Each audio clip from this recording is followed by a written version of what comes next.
Hi,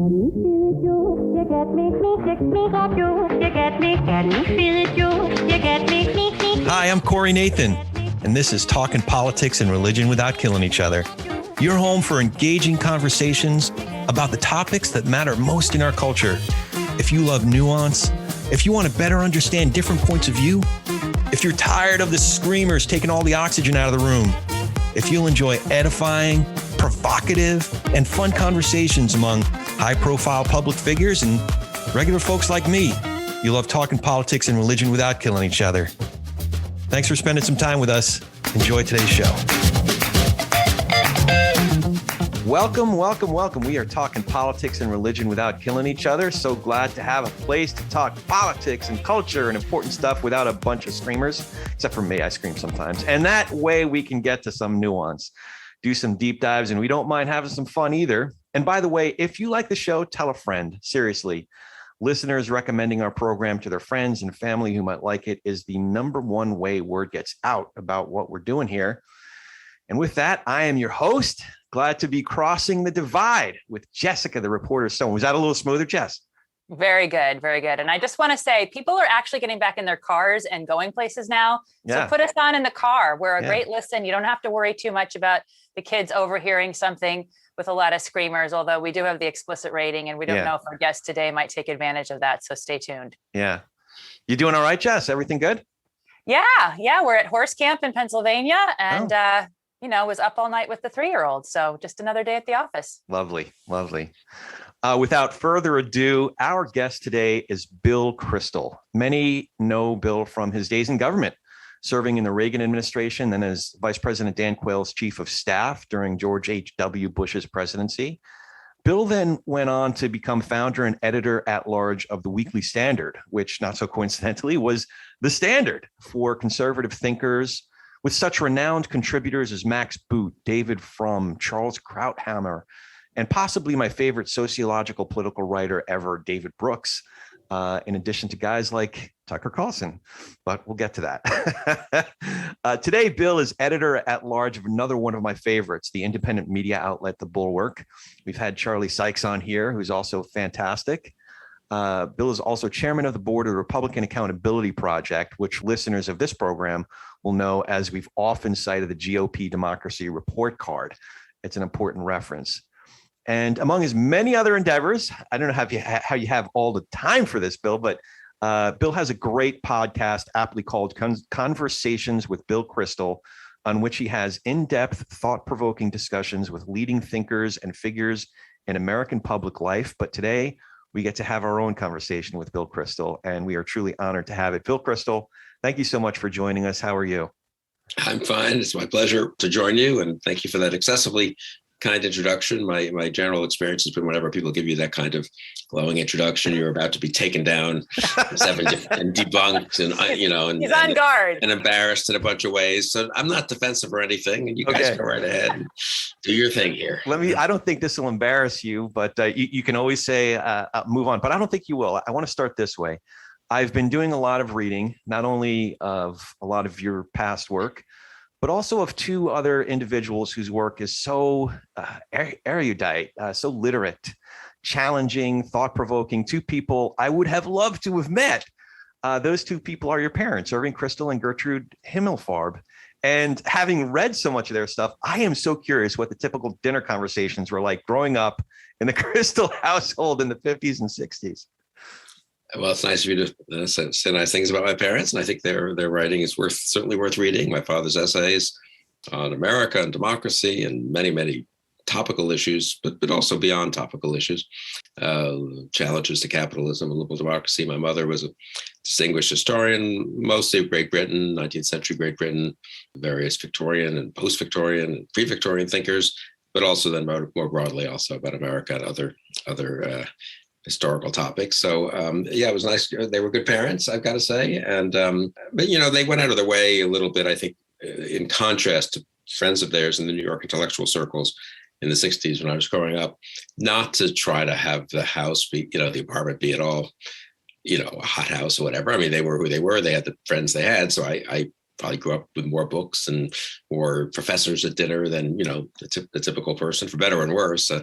But we really, I played a lot of sports. I was not very good, but I tried to play a lot of sports. My father and I were both big sports fans. So a lot of what we did is watch Mets games and Jets games and Knicks games on TV, and go to a fair number, actually, go to Shea Stadium and Madison Square Garden. We were not terribly observant Jews, but, synagogue attending, or at least bar mitzvah. I was bar mitzvahed as actually an Orthodox synagogue, oddly enough, on the West Side. So there was a certain amount of interest in Jewish things in our house, and then just the normal, school and friends.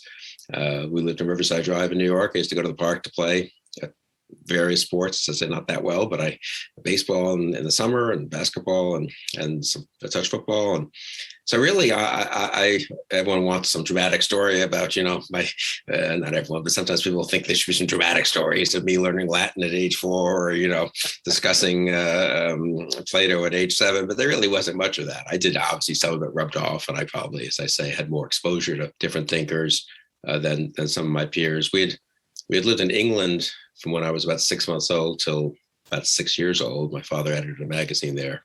So a little more exposure, maybe also to friends would come whom they knew from there, visit us. And so it was a kind of cosmopolitan, I guess you would say, apartment in New York, house. Growing up in a somewhat cosmopolitan atmosphere, we got magazines from England as well as from America. But again, they always went out of their way not to impose too much of that on me. Yeah. All right, here's the burning question. How are the matzo balls? So my grandmother from Brooklyn was my father's parents, his mother passed away, and then his father remarried, and they moved out to California in the mid 50s. So I knew them, reasonably well, but we saw them every 6 months or something, the way you do in those days, especially if grandparents lived 3,000 miles away. My mother's parents lived in Brooklyn, in Bensonhurst. We were close to that. I mean, we saw them probably every week, often went out there on Sunday, or they came to visit with us. And then my grandmother ended up, after my grandfather died, living with my parents for quite a while, as she was quite elderly. So a long way of saying that, yes, my grandmother did a lot of cooking, and my father was always very polite, but always privately confided that he didn't think she was the greatest cook of her generation. But she was a very hardworking and dutiful cook. So we had matzo balls and kreplach and all these aspects. I feel like you're being very diplomatic about Eastern European Jewish thinking. But then I got married, and Susan has more from a different Jewish background with more diverse influences, I would say. And she makes very good matzo ball soup, actually. All right. Not off the back of the Manischewitz box, at least, like my grandmother. Well, maybe that's good. I don't know. We have a lot more in common than I realized. First of all, my father is from Bensonhurst. Is that right? Yeah. And I went to Orthodox synagogue for Hebrew school and bar mitzvah there, Hebrew high school. My father actually taught when I was at the high school age at that shul. But part of my story, I became a Christian about 20 something years ago. But here's the thing. They were obviously very heartbroken. They didn't quite get to the point of sitting Shiva for me. But if I went home and said, I'm a Christian, and by the way, I'm no longer a Mets fan, I'm a Yankees fan, then they definitely would have sat Shiva for me. But that's first things first. That's unusual. The Bensonhurst thing is kind of unusual because it was a partly Jewish neighborhood, but a lot of Italians, as I recall, and it wasn't one of the really famous Jewish neighborhoods of Brooklyn, really. So it's rare that I went into someone else who knows that area a little bit. Yeah, a little bit. But so the other thing, the more serious question, and it really sparked my imagination as I read a little bit about your family. Both your parents were the children of Jewish immigrants, as you said, from Eastern Europe and Russia, as my grandparents' generation and great-grandparents' generation was. They were in their formative years intellectually during World War II, and then emerged in Jewish conservative intellectual circles. Did you get to talk to them about their ideas and beliefs and the movements they were engaged in? And that it was like the decade or so before you were born that really fascinates me.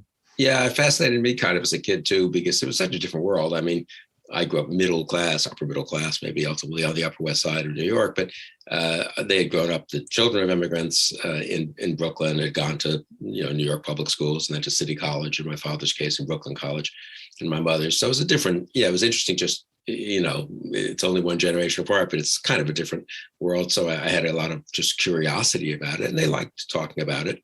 they still had a lot of friends from their youth too. So people would come over and reminisce about things. One of the things that caught my attention that wasn't necessarily intuitive, at least for somebody like me that only knows the neoconservative movement on a surface level.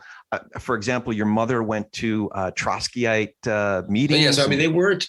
I'd say they weren't. They were well, when I grew up in the 60s, when I was old enough to begin to understand about these things, they were kind of anti-communist liberals, I would say, old-fashioned liberals, very with conservative, some open to conservatism, though. Some of my mother's historical work had been about figures who are now considered sort of conservatives, whether it's Disraeli in England or Lord Acton, and somewhat she was hostile or corrected some of the more progressive interpretations of some of these figures and so forth. My father always had a contrarian streak, and he was never a kind of, if I could put it this way, simple-minded liberal progressive who just thought everything's getting better and the UN is going to solve all our problems and stuff. But they were traditional liberals, pro-civil rights, and certainly voted for Hubert Humphrey and people like that in presidential elections. They really turned, as many people did, became neoconservatives in the 70s when, depending on who you talk to, either liberalism changed or they changed or some of both.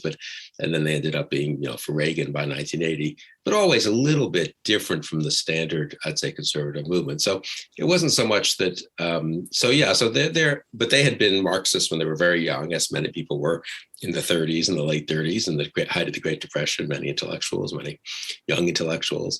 They were Trotskyites, which meant they liked Leon Trotsky, which mostly meant they didn't like Stalin. They wanted to be Marxists, but anti-Stalin, anti-Soviet Union, anti-purchase, anti-totalitarian. And the one way you could do that was be a Trotskyite, because Trotsky was never in power, so you couldn't really prove what he would have done. And he was also an eloquent writer and a sort of symbolic figure, murdered by Stalin in Mexico in 1940. But they quickly drifted away from that. So my father, I think, wrote later on that his experience of being in the army in World War II disabused him of sort of socialist notions about if only the common men and women would just take over everything would be run better. And he sort of saw, what a lot of people are really like. And he became a little less of a romantic about, the working man and the common man and all this. My mother studied history, and she started off what she went to do. So she went to Brooklyn College. I think was the first woman maybe to go study history in graduate school at the University of Chicago. There weren't that many, women getting PhDs in that day. And originally was going to write a PhD thesis on the French Revolution, on Robespierre, and I think didn't. And I think one reason was that she became pretty convinced that French Revolution was not something that simply be admired, that it had gone off the rails. That's pretty obvious, but also that there was something about it that made it go off the rails by contrast with British liberalism or American liberalism. So they were kind of liberals who disliked, by the time I, was conscious of these things, who were anti-communist, certainly, and anti the far left in general. So, in those days, that made you a Humphrey Democrat or a Scoop Jackson Democrat. Pat Moynihan was a good friend of theirs. So that would be another kind of example of that. Those of us like me today, I'm sort of ex-Republican or something, or maybe ex-Republican, or what does Pete Buttigieg call people like me, a future former Republican who voted for Biden. So I feel like I've come full circle, and I'm back to sort of centrist Democrats who fight some with the left wing of their own party, but also reject the illiberalism of the right. And I think that's consistent with their thought, generally speaking. But in between, from about 1980 to, my father died in 2009, they were more conservative, I think, for many good reasons, especially this Cold War, and then other reasons. And more identified with the Republican Party, as was I from the time I came to Washington in the mid-'80s. I love the way your father summed up neoconservatism as it's a persuasion, and a neocon is a liberal who has been mugged by reality. Yeah, I mean, that was that's one of his most famous lines. I don't think he ever wrote it, so it's like an oral. He said it. I guess he really did say it. He was witty. Ed was good at those kinds of formulations, and someone reported it at some point in the 70s, and it became sort of took hold and became famous. And crime was a huge problem then, and he was making the point that an awful lot of good-hearted liberals who believed in the Great Society and all the big government programs, suddenly when they didn't work very well and when crime really skyrocketed in parts of New York, became much more difficult for actually not just well-off people, but working class people and poor people to live decent lives. And suddenly, you got mugged and you realize, so maybe we need to be a little tougher on enforcing the law and worrying about why crime is going up so much and all that. So yes, it was a joke that captured a kind of, a real truth though. Right. Well, you have extensive experience at Harvard, and I know you just got done with a fellowship at the Institute of Politics there. I'm curious, and we're fast forwarding quite forward a different part of your life, but what's the sentiment there politically? How politically engaged are people? Could you find any conservative thinkers or right of center thinkers while on campus? Anyone who's particularly, for example, interested in helping shape the future of the Republican Party? So when I was at Harvard originally in college and grad school, that was pretty much for the decade of the 70s. There were conservatives on the faculty and there were old-fashioned liberals on the faculty. And really in those days, at least at Harvard, most of the faculty went pretty far not to get their personal political views, not to show them in the classroom and they taught what they taught. So you could get a good education. And I mean, overwhelmingly, the student body was on the left. In 1972, there was a poll in the Harvard Crimson, the student paper, and I think 91% of the students were for McGovern, the Democratic peace candidate, who was a great champion, an anti-war champion.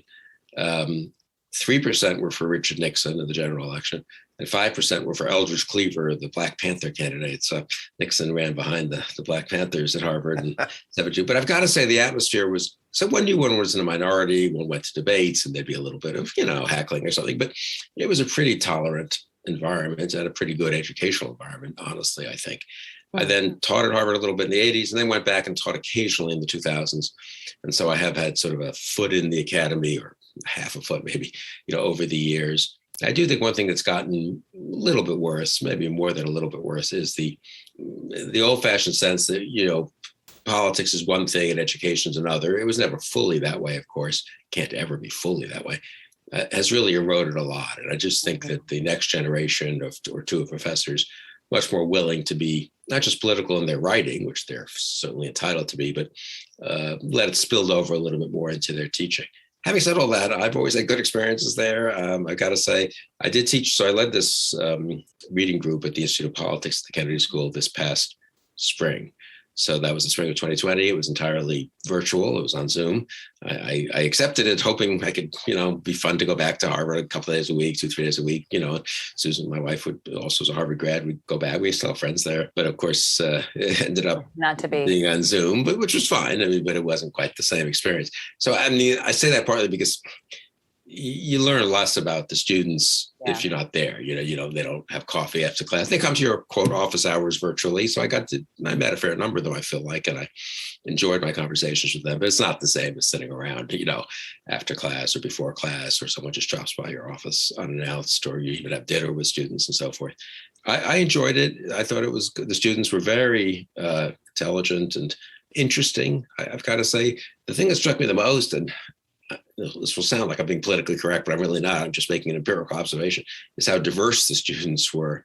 And I mean that I couldn't tell about their politics entirely. I think that's probably mostly liberal, but there were some conservatives.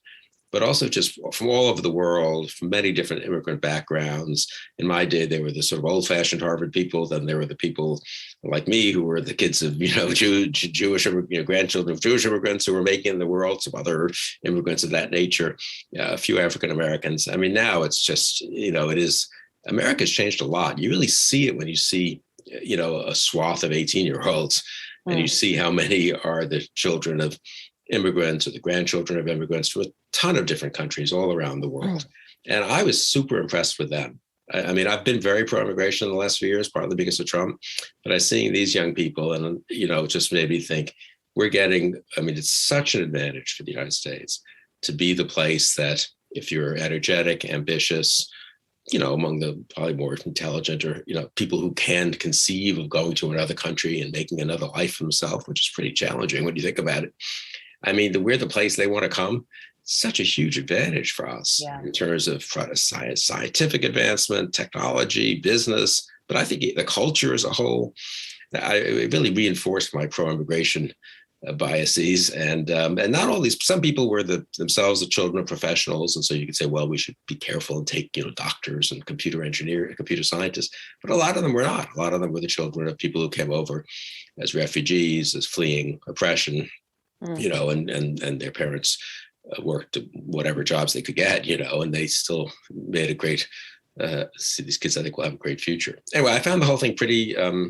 Fun and pretty inspiring in a way, and somewhat reassuring. I think for all the conservative talk about indoctrination on campus and political correctness and conformity, and there are real problems. And I think social media has created a big problem in terms of people feeling unable to even speculate on something because it'll get taken out of context and they'll be, mobbed, so to speak. So there are real problems. I don't want to minimize that. But on the whole, I was reassured that people aren't being brainwashed, and the younger generation is not worse than the older generation. And these young men and women are going to, make a lot of themselves and be good American citizens, I think. Do you think that there is any way to reach them for conservative causes? I mean, if they're not currently in line with that, is there anything as they grow up or anything that you saw as being a way that, sort of a resonation for them of some more conservative thought? I would find that really interesting to know. It's a very good, it's a big question, obviously, one that we discussed a lot. The students actually had talked about a lot, because a lot of them would say, look, I've been on the conservative side of things. My dad's in the military, I'm a young aspiring businessman or woman, and so I'm sort of pro free market or pro, a hawkish foreign policy or something, or from a religious family, and it makes me more inclined to be on the conservative side of the spectrum. A lot of them they're very young. You forget how young 19, 20-year-olds are, but they don't remember much. But they sort of remember enough to know that they like their parents, at least, like McCain, or they were for Romney, or or local politicians of that nature. And most of them were not for Trump, especially the ones, I assume, who took my reading group, since it was, I'm not thought to be particularly friendly to Trump, though there were a few who defended Trump, and that was fine, but or semi-defended Trump. Anyway, they weren't pro-Trump. And then a lot of the questions were exactly what you asked. I mean, what can I do? I sort of think I'm a conservative, but I can't stand the Trumpy Republican Party. I can't stand the nativism, the demagoguery. Is there a future for me? And I would say, look, you never know, right? But things could change. They've changed before. They changed recently to reduce Trump and Trumpism. They could change again. My main advice then also was, don't be too dogmatic about what's conservative and what's liberal. I mean, what's liberal in one era can be conservative in another. What the character of these parties change. And I was just in a discussion with some young people at this the other day here in DC, a very good group of young students who in a summer program here in DC, not a Harvard program.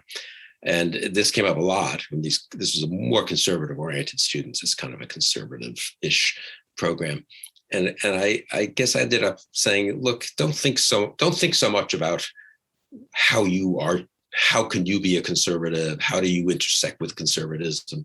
Just think about what you believe about things, advance what you think is right, join the kinds of organizations whose causes you believe in, and the people you admire, and let the world sort out whether that's ultimately, quote, conservative or, quote, liberal or some new thing in between or different. That we've gotten so partisan and polarized that we do want to put everything right away in some box, and I think I was surprised that even these 20-year-olds think that way. You think why do they care? Why do they care if Ronald Reagan said X or if some liberal said Y? It's all before they were born, but they are still kind of thinking in those categories. And I've sort of, this experience at Harvard and then this last week made me think, it'd be good to really just kind of get people to take a look at the world. What should we be doing? What works? What doesn't work? What's healthy? What's bad for society?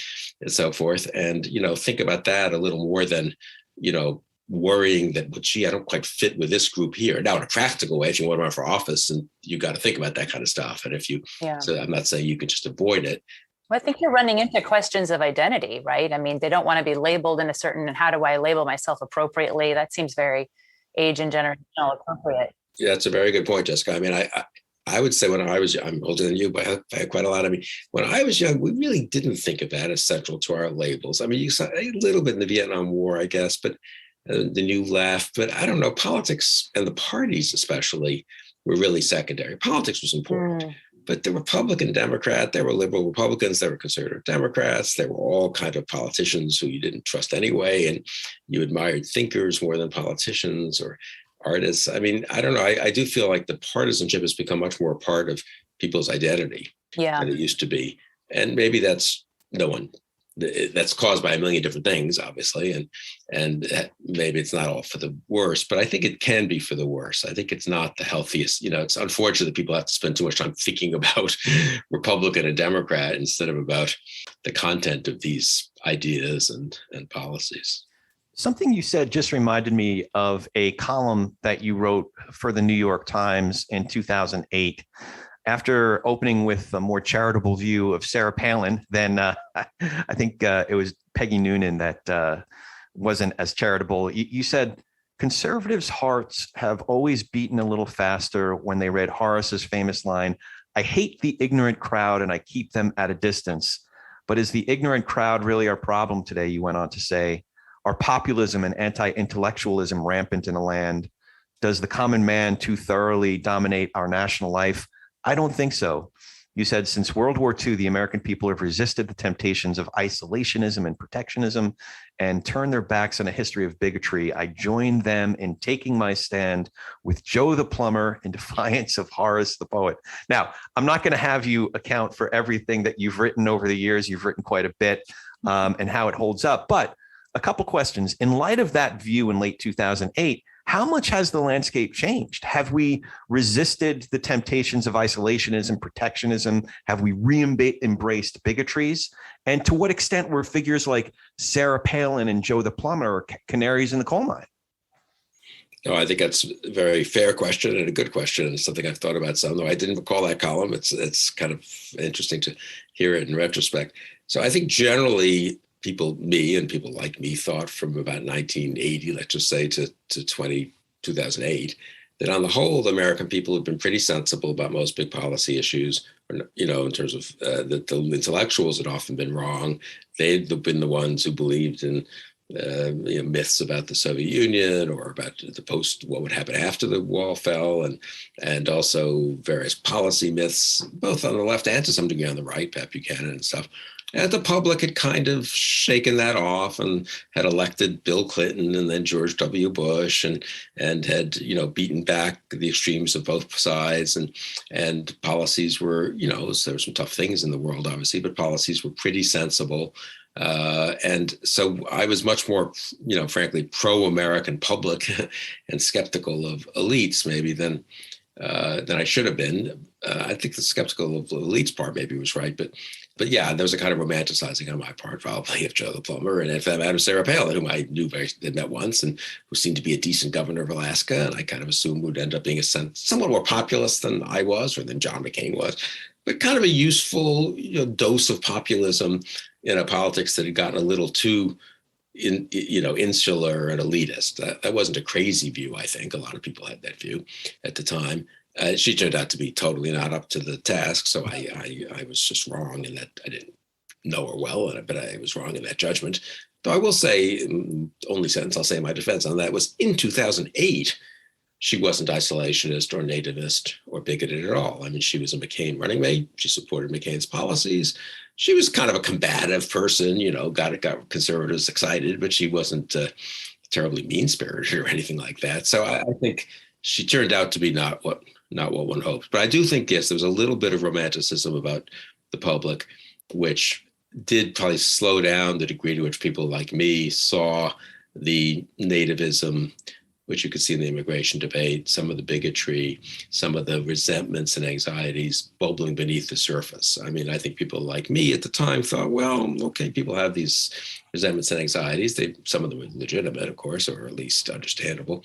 And we need to sort of channel them into the system. And that was kind of not a ridiculous idea. I mean, that's what a healthy system does, right? It takes account of the public's views and tries to kind of educate, give them an outlet, so to speak, but also educate them in the course of doing that. And instead, the opposite happened in a sense, and especially with Trump's demagoguery, that really hit a nerve, and it turned out various other things coincided with it at the same time.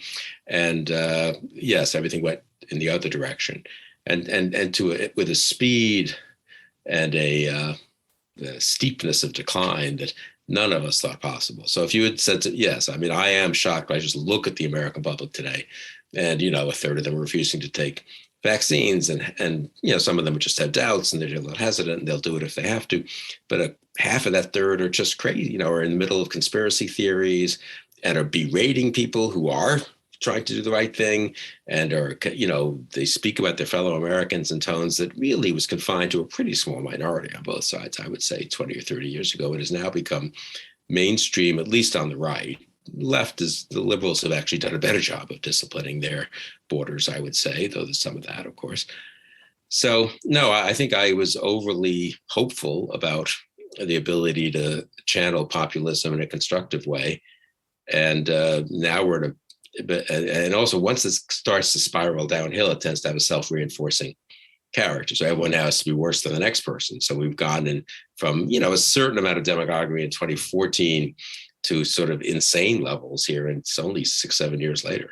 Yeah. I've been following David French's and Sarah Isger's conversations around the freedom of speech and libel cases and speech codes on campuses. I'm really curious to see how things move forward. For example, will there be some sort of, this might be pie in the sky, but will there be some sort of class action suit against individual media personalities or maybe even networks that have promoted anti-science, dangerous anti-vaccine theories?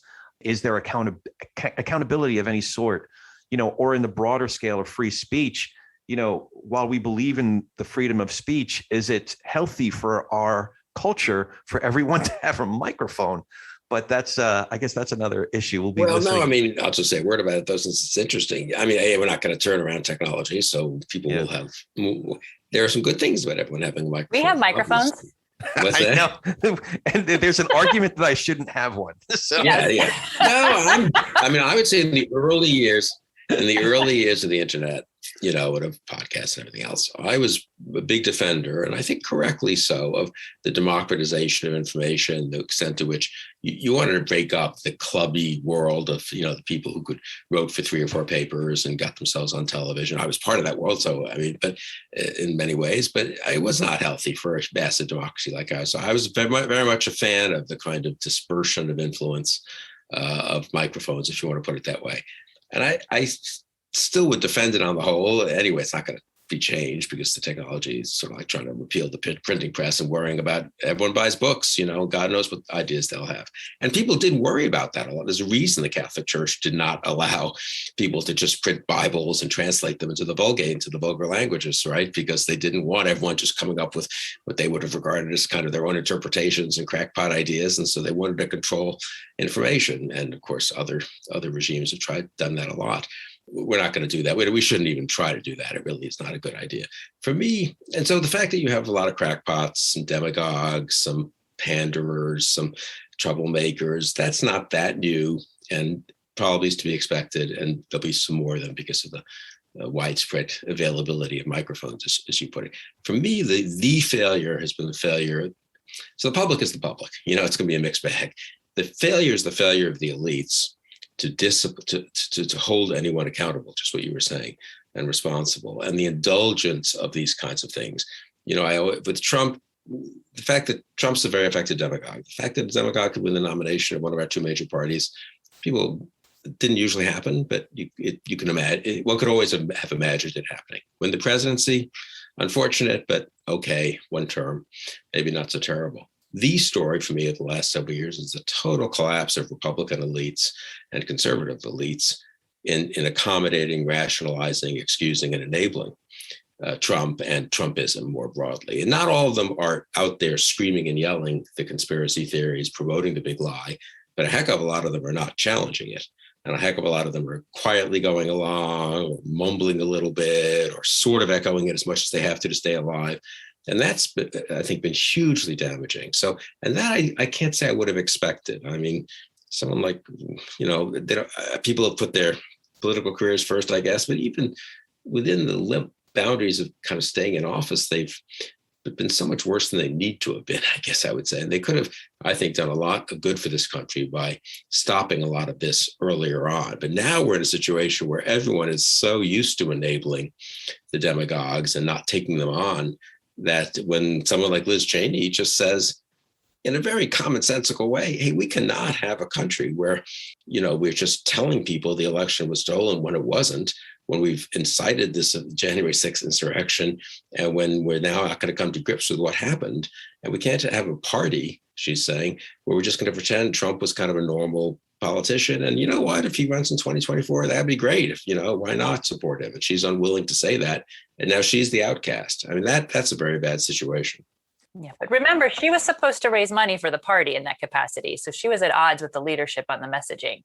So I feel like she was a canary in the coal mine. She has a right to her opinion, but at the same time, she's part of machinery that's supposed to accomplish the agenda of the Republican Party, which she really no longer was in line with. Well, that's only because the agenda of the Republican Party was justifying the big lie. She's in line with the economic agenda, the foreign policy agenda, So. But they want to raise money for people that believe in the big lie. So she can't do that if she doesn't believe in the big lie. Right. Yeah. So from that perspective, I mean, I understand the decision. I also understand that she should have and had to stand up for her beliefs. But I think there's always a little more nuance about those situations than sometimes we know. Yeah. Yeah. And it's a choice that a lot of folks make. One example, I kind of teased it in the intro. Some of these folks, and along the way, it strikes me that you have to make certain decisions. So I was reading through some of you published some of the best of the Weekly Standard, 95 to 2000 and 2000 to 2005, which, by the way, a lot of this work really holds up and it's really worth diving into. But I came across one, it was really good. It was about the McCain 2000 campaign, and the writer was Tucker Carlson, and really good writer. I would read more of this writer's stuff, but I mean, what he's putting out now, has he fundamentally changed? Have his principles fundamentally changed? Or was it all just an act? Or is it all just an act now? He's running for office. Tucker 2024? Yes, he's totally going to run for office. For president. How else do you go this direction when let me see, where's the Republican Party going? Oh, it's going hard right. Okay, so let me, lead the pack. Really? Is that what you think, Jess? Oh, yeah. In Tucker's case. Well, I'm curious, Bill, you knew him. I don't know how well you know him now, but I mean, it just baffled my mind reading his work. I mean, I don't know if Jess is right that he's literally running for office. He certainly wants to be famous and wealthy and have adoring crowds. And so I agree that is a large part of the psychology under it. It's hard to, I know a lot of people who gone in directions I don't approve of and really am surprised by. And sometimes you look back, of course, this is true in life in general, like in private life, right? If people disappoint you and are friends, I don't know, whatever. You look back into situations and you see, I saw a germ of that before. I didn't really want to think about it, but I'm not surprised that, I don't know, this neighbor has run off with someone and left his wife because it turned out he always had a slight tendency in that direction, even though we sort of looked aside. So there's a little bit of that with all these people that you sort of look back and you can see things that you didn't want to see earlier. But I would say that's not usually the case for me. It's more the opposite, that I'm sort of shocked, honestly, that they were willing to go as far down this road as they have. Maybe I shouldn't be shocked. Maybe I'm being silly, though, And to be fair, they're younger and they have careers. It's in a way easier for me in my 60s to say, no, I won't accept that. I'm not giving away the next 20, 30 years of, of a public life and so forth. So the thing is, Tucker's a student of history. I remember producing a live shot with him maybe 10 years ago. And I didn't share this earlier when you were talking about your parents, Bill, but my grandparents met at a Progressive Party meeting in New York City right after they came back from World War II. Wow. And they never lost their progressivism, just, became huge civil rights integration advocates in their own neighborhood, et cetera, on Long Island, bought their house on the GI Bill. But he knew, he's such a student of political history. He knew exactly who the candidates were that year. I couldn't even tell you to tell you now. Right. So it seems to me like, in the case of someone like him, and I don't know him personally, talk to him regularly at this point, he knows what the past tells us about the future. And the past doesn't tell us good things about this direction. Well, that's what I would think, that therefore why go down it. But I think the problem over the last several years has been people like us, I don't really know you, but people in our world have said to a lot of people signing on with Trump or echoing Trump or going further, the next step in the Fox News universe, and saying, this is not going to work out well for you. I mean, this is really, it's bad in its own right to play, to be so indulgent of and encouraging of nativism and prejudice and so forth, demagoguery, but B, it doesn't work out ultimately. And we said that, they nodded, and then they went ahead and took the next step. And you know what? They're doing well. Short term. Well, but by now the short term is 5-6 years, right? People's lives, they don't think that. So a lot of people who were told, boy, it's a big risk for you to go down this path, they're sitting there, and this I do think is underestimated by, frankly, by liberals who just can't even imagine doing this, which maybe is to their credit, but they just sort of, what is this person doing? No one's ever going to talk, he's going to be a disgrace. Well, they don't feel like they're disgraces. Even Matt Gaetz and Marjorie Taylor Greene, which is a whole different level, I think. Yeah. But they're doing better than it. They thought at best they would be a first-term member of Congress who no one had ever heard of, working in some boring, committee something. They've got huge crowds. They're on Fox all the time. They've got millions of people who look up to them and hang on their words. Now they've got tens of millions of people who think they're crazy and despicable even. But the way the world works these days too, with the silos, you can spend much more of your time with your 1 million fans than with your 10 million detractors. And as I say, they're literally getting wealthy, a ton of these people. And so I think the degree to which they have not yet paid a price. I take your point, Jess, about maybe short-term, medium-term kind of thing, but that's a very important part. And same with the politicians. Kevin McCarthy, the Republican leader of the House, everyone I know is like, he looks pathetic. He's sucking up to Trump one day. He's trying to go a little bit the other direction the next day. Doesn't he have any spine? What, doesn't he care how he looks? Kevin McCarthy thinks, I'm leader of the Republican Party. I've managed to kind of hold all the pieces kind of together without anything blowing up. He has a 50-50 chance, would you say, of becoming speaker in 2023. I'm doing pretty well here. They're all saying I should be being like Liz Cheney, but look where Liz Cheney is and look where I am. So I think the degree to which they haven't paid a price is a very important part of understanding the whole Trumpist phenomenon. Yeah, and if after his comments about Nancy Pelosi and gaveling on her don't blow up in his face, And they won't. Will they? Yeah, I mean, I don't think so. No. I don't think so. One thing we all have in common is our Jewish ancestry, and I feel like that's a part of how you look at things. And when you talk to especially Germans and Jews about what we've already seen about the past, and of course Germans romanticize to a certain extent but they do spend a lot of time talking about how they got into Nazism and how they got into the lockstep thinking that led to the atrocities of World War II and the mass Holocaust.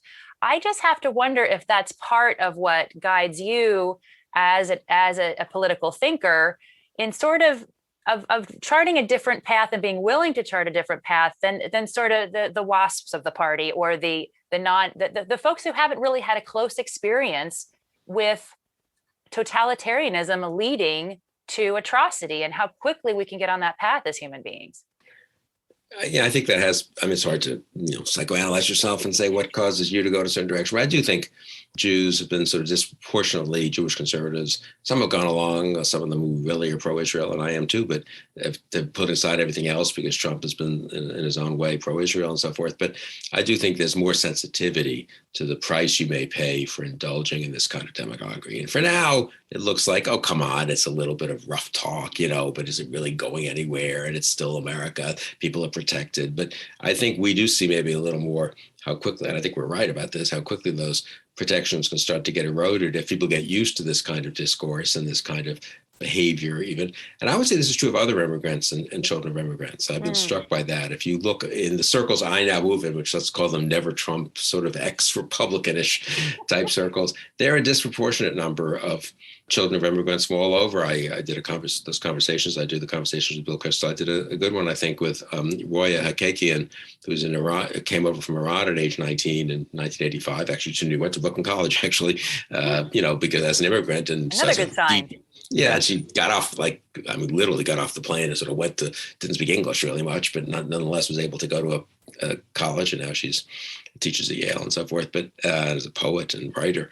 But she has much more sensitivity to sort of both the benefits of American tolerance and a kind of civility and giving everyone a chance, maybe bending over backwards a little bit to give everyone a chance, even if the customs of these people are a little strange to us, or you think that they're taking a job from you at some level or from your kids. She has much more sensitivity to that, and also much more sensitivity on the flip side to what can go wrong. She was a teenager, I guess, a young teenager during the Iranian Revolution. They had great hopes. They were going to be liberated from the Shah. It was going to be a freer country. And then they end up with Khomeini and, what the mullahs and so forth. So I do think there's a correlation in general between people who have some family connection, historical connection, lived memory of those kinds of things happening elsewhere in the world.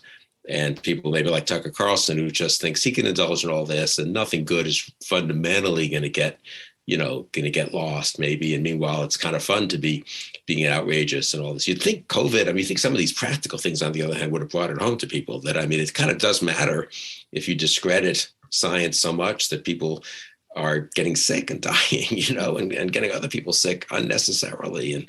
But you'd think that would be the reality. He's talking about being mugged by reality, and I would have said, honestly, 2 years ago that, God forbid something like this happens, but this would be kind of a mugging by reality. People would say, wait a second, we can indulge in silliness about a lot of things. But we got to, we can, the flag and kneeling for the national anthem and every symbolic stupid thing you want to obsess about. But this is you got to be serious about this.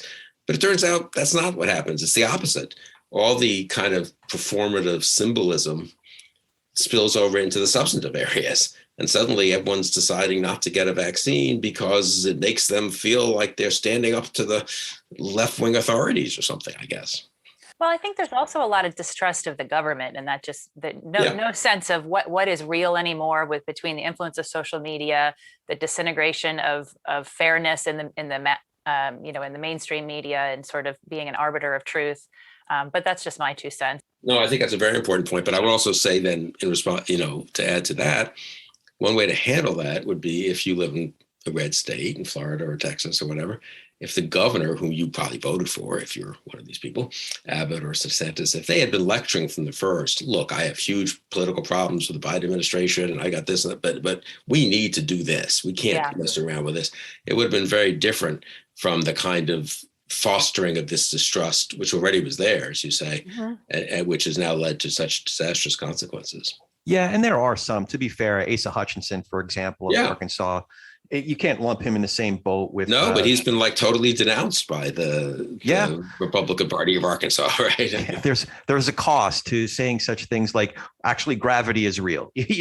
I'm sure that's coming next. But looking out ahead just a little bit, and looking at... An experiment. Still real.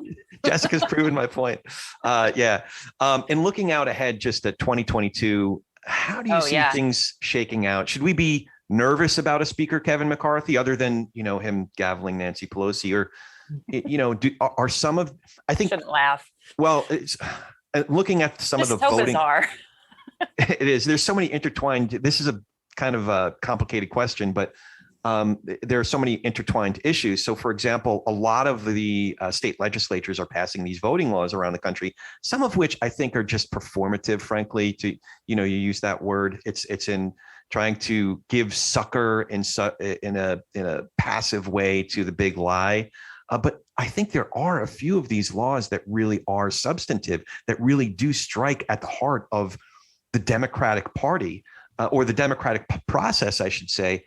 So 2 questions. One is, which election laws around the country are you concerned about? And then how concerned should we be about Speaker Kevin McCarthy? I think we should generally be very concerned about a Republican Party that the bulk of which is unwilling to reject such an important big lie as the one that's been propagated, and such a damaging one, and then all the other aspects of it as well. One of which is passing a bunch of laws, some of which are bad, very bad, some of which are pretty bad, some of which are meaningless and performative on elections. But it's less, people are slightly missing the point, I think, when they look at each individual law, and it's the net effect of them. And does it lay a predicate, does it lay a groundwork for the party deciding in a close race well, the legislature has to step in now here. We can't have confidence that we have to replace these election officials or do our own appointment of electors. I don't think that's likely still, I guess, but I wouldn't have thought a lot of things were likely 2 or 3 years ago that have come close to happening, including what Trump tried to do between November 3rd and January 6th with the Justice Department, the Defense Department and stuff. So I'm on the alarm side, the concern side, partly because honestly, you don't pay the country won't pay a big price for being too alarmed. What we do, we'll overturn some of these laws and, have slightly different election procedures with mail-in ballots, whereas to make an error on the other side opens up pretty scary possibilities. So I've consistently been on the alarm side, and I remain that way. And I think there's a little bit of a forest and trees problem, but if you look at the thing all together, the demagoguery, the nativism, the election, the big lie, the skepticism of government, some of which is justified, but of experts and the kind of America first rhetoric, and you just put it all in one big ball, it's bad. It's worse than the sum of the parts. Individually, could this decision here or that decision there be okay? Maybe we did close down too quickly last summer. Keeping restaurants open outdoors wasn't crazy. You can each individual thing. Some of them you can litigate and obviously have your own, have a complicated judgment on, but put together, which is what you have to do sort of in politics and try to think about it in a broader way, holistic way. I think it's pretty dangerous. Yeah. It does sound like you're a little bit more optimistic than a lot of other folks that the Democrats will hold the House in 2022. I mean, I think I don't know. History would suggest they won't. On the other hand, so many things have gone contrary to history in the last several years that I don't have much faith in that. And I can see the Republicans overreaching, even for all the faith in Trump and all that and tolerance of the Marjorie Taylor Greens. I don't know when people have to face up to the notion that they're going to be part of a governing majority. People might balk at that.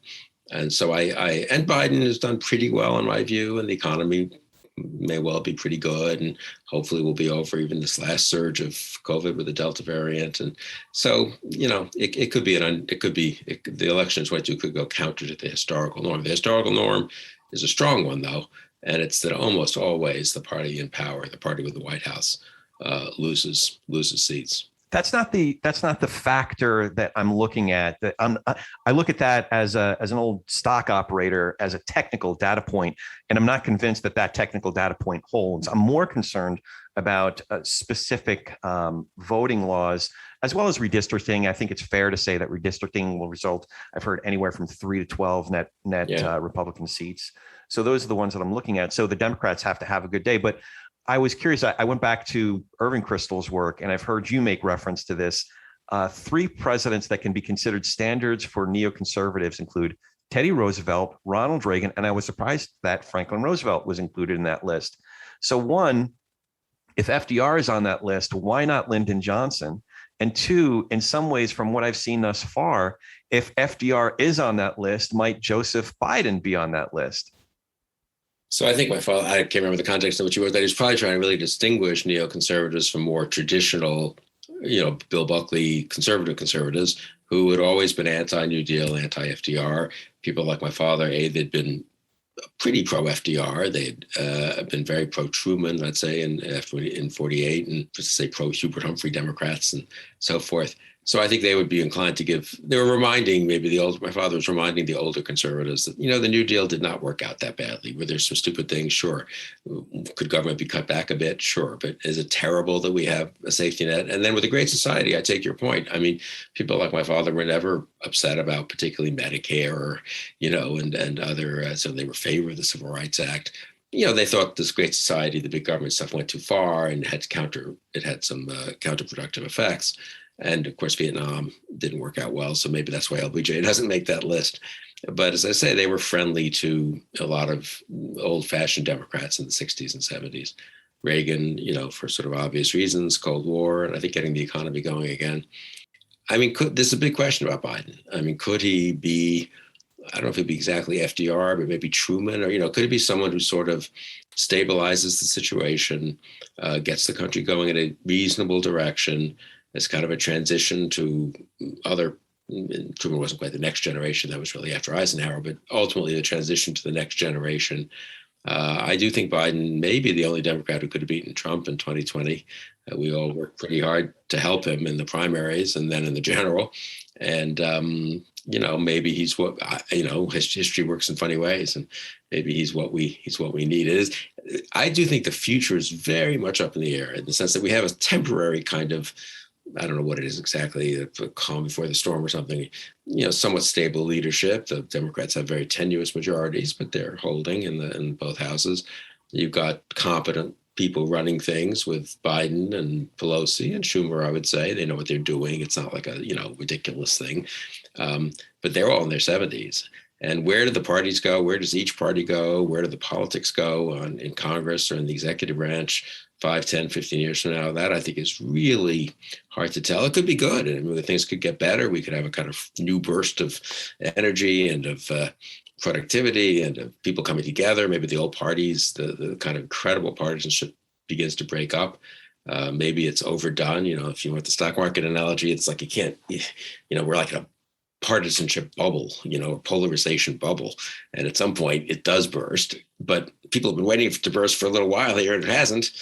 But of course, stock market bubbles, that people always expect them to burst for 2-3 years until they finally do, right? Something like that. So maybe we're in a weird pre-bubble situation. A friend of mine uses this analogy.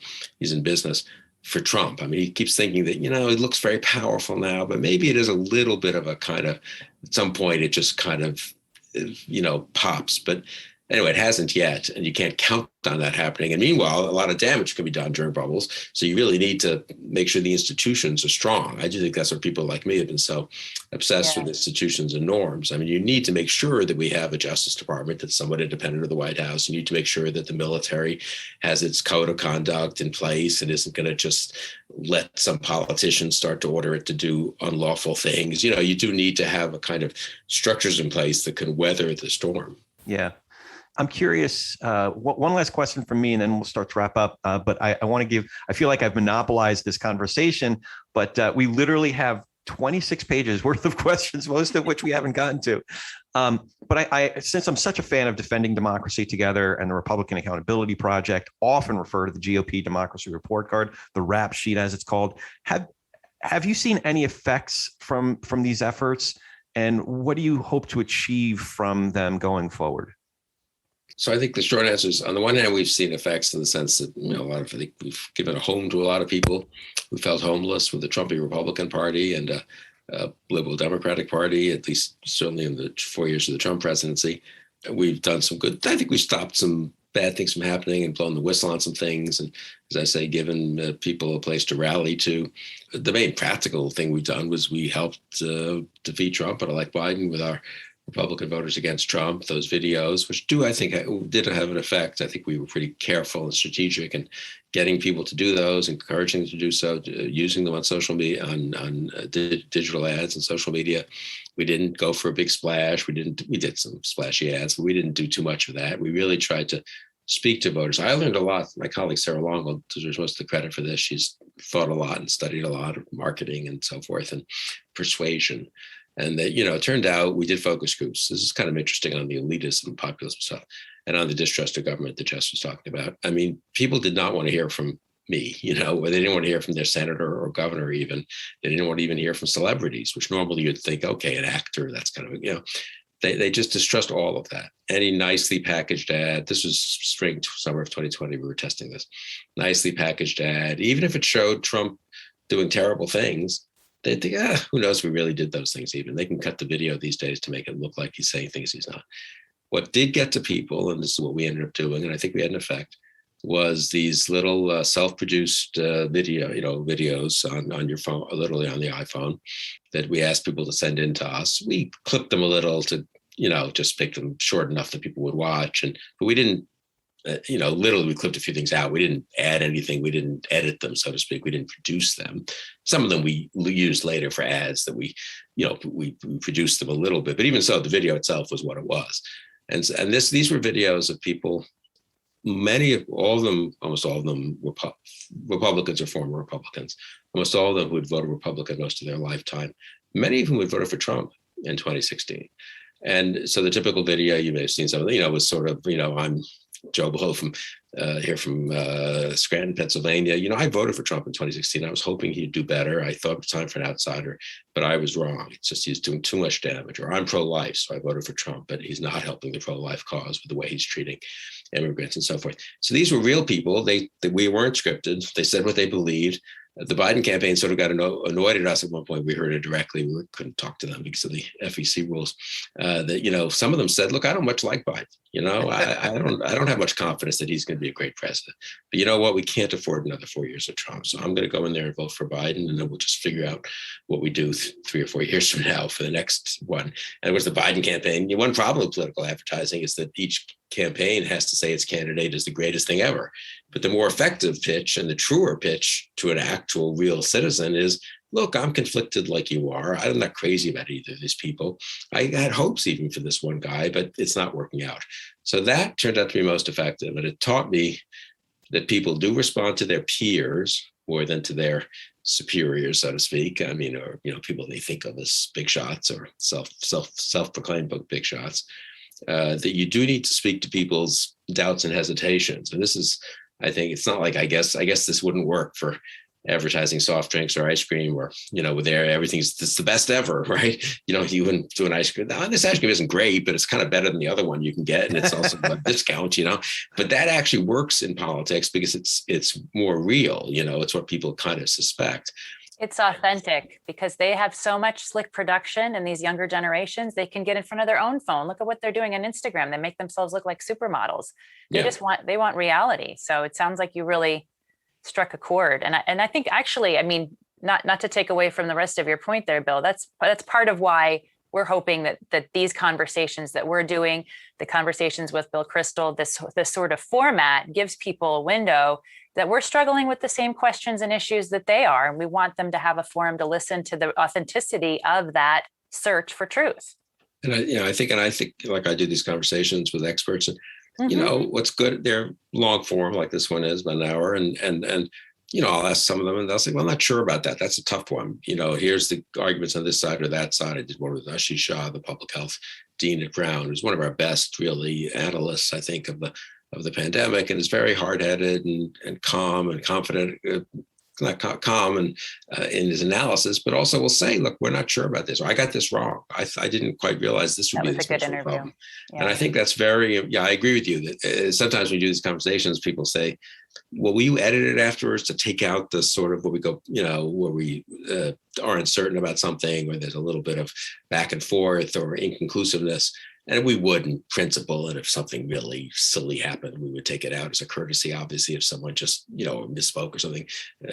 But generally, we don't actually. And it turns out people like the kind of the naturalness, the true character, where someone says, I can't quite remember what year that happened, but I think but it was important that, I'm making this, that Eisenhower did X or something. And people think, oh, well, here's a distinguished historian, but he's not just reading off some, talking points. He's remembering and thinking about these events, and he doesn't have every single part of it committed perfectly to memory. So I think the naturalness is important for people. I think it does speak to people, reassures people that not everything is a simply produced commercial. Yeah. Well, I have a question. May I have a last question, sir? Well, I was going to ask you if you have a last question, then I have one more question. I see how that goes. He's always gonna come in and Bigfoot you at the very end. But. No. It's kind of a Jedi mind trick question, but it's okay. But then we have important business. But go ahead, Jess. Mine is not, I don't think, a Jedi mind trick, but it might have a crystal ball in it.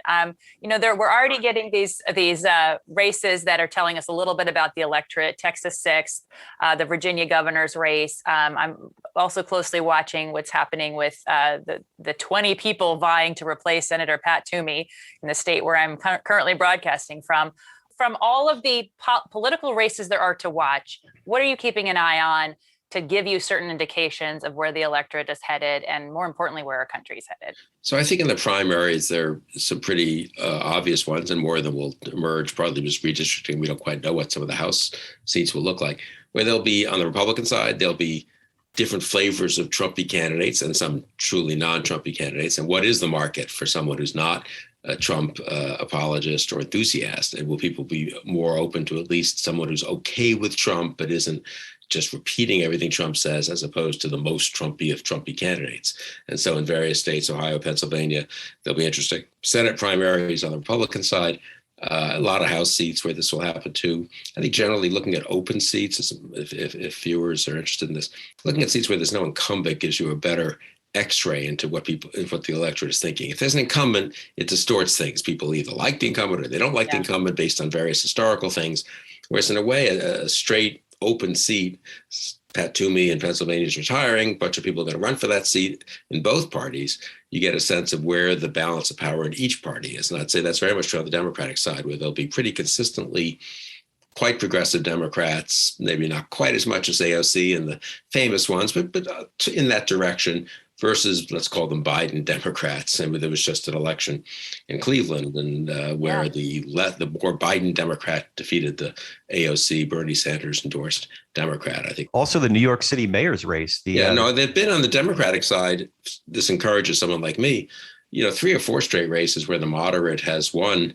It's sometimes coming uphill from behind against a more progressive candidate. And the conventional wisdom is so much, all the energy on the left is on the progressive side. Well, it turns out there's a lot of liberals who want more liberal policies than I would probably want in the best of all worlds. But they're kind of Biden liberals, and they still want markets. They want capitalism. They want, a strong American presence in the world. They don't want to trash our history, but they want, liberal policies. So, but we'll see in both parties, I think, in the primaries.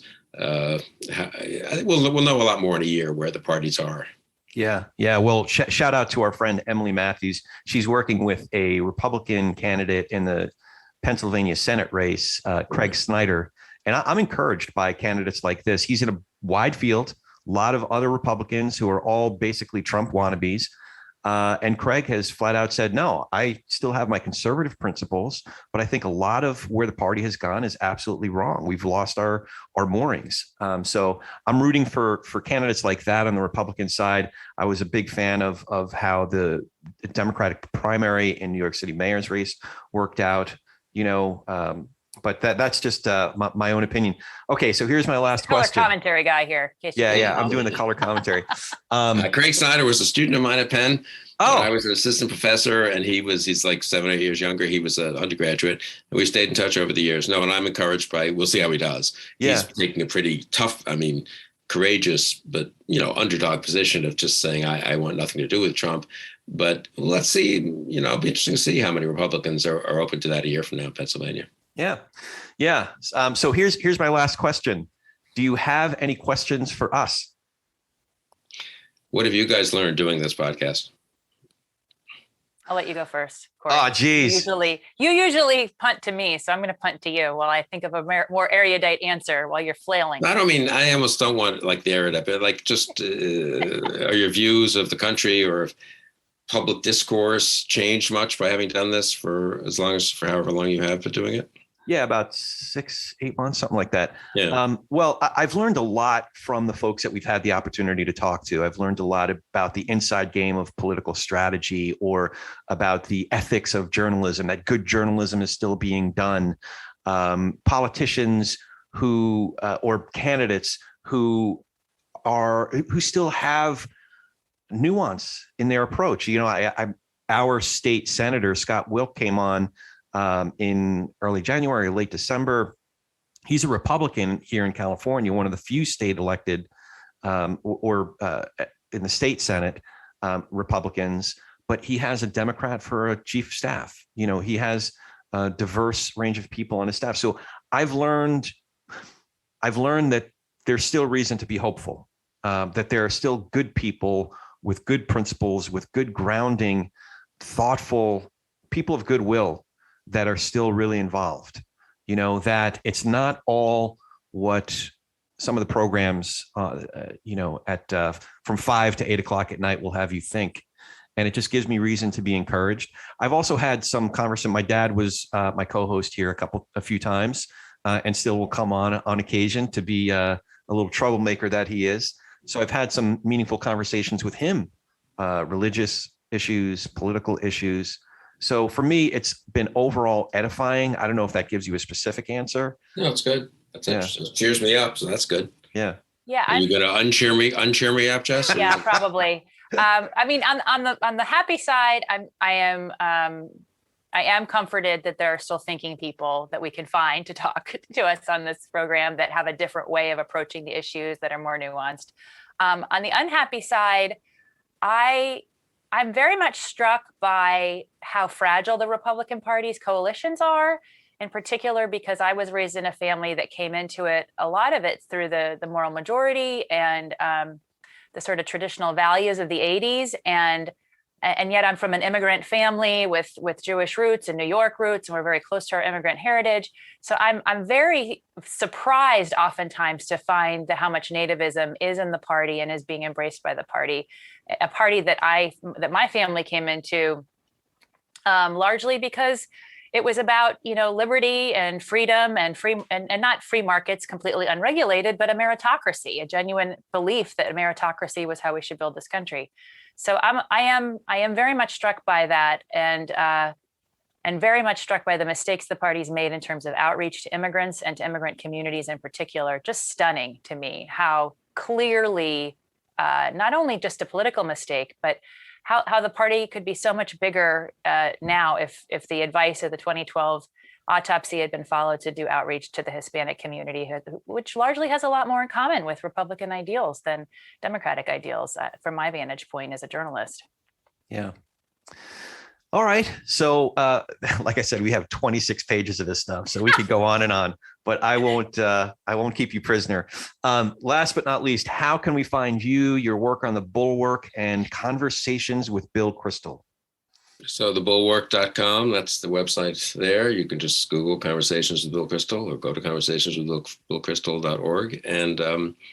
And so Google's a great thing, but you can just find most of the stuff without even remembering whether it's .com, .org, the Bulwark. I remember the old days, right? You always had to have these bookmarked websites, but you couldn't, remember the exact spelling or something like that. But no, what are you going to have on your podcast next week when this airs? So let me just think. Actually, we just did this one with Ashish Shah, which is, I think, very good on the pandemic, which I really do recommend. And it was a week ago. That one's out, right? It's out. It's about 5-6 days ago. Very balanced, but he's worried. I mean, got to take the Delta variant very seriously, and the combination of that and 30% unvaccinated is not good. Most of us who are vaccinated will be fine. We're going to get a little sick, but we'll be fine. But the degree to which we'll have much more, not just death and illness, which is bad, but it could disrupt the school openings and so forth. You thought we were really coming out of this on a kind of glide path, and now we're hitting a pretty big bump. So that's a good conversation. The next one's on the Federalist Papers with David Epstein, who wrote an excellent book about that a few years ago. So we have a bunch of different topics. I hope people take a look at the Bulwark and take a look at this podcast, which is, I've really enjoyed it. So thanks very much. That's terrific. Yeah, I'm really encouraged by independent media outlets like the Bulwark and the Dispatch. I think, it's that they also give me hope for the future. Good. So I'll just wrap it up by thanking you again for spending the time. I know we spent a little bit of extra time here, so I really appreciate it. And I learned a lot just from sitting with you. And I'm looking forward to reading more of your work as well as both of your parents' work. And as always, if you like the show, please hit that subscribe button. Smash it. Leave us a review and comments wherever you get your podcasts, and recommend us to a friend. We'd love to grow our little community here. Thanks again, and have a great week. Thank you for joining us today. If you appreciate what you've heard here, please go to iTunes or anywhere you get your podcasts. Give us a 5-star rating and leave a review. That really helps move us up the chart so others can find out what we're up to here. For Ronnie Nathan, I'm Corey Nathan, and we've been talking politics and religion without killing each other. We'll be back in a few days to do our little part in Tikkun Olam.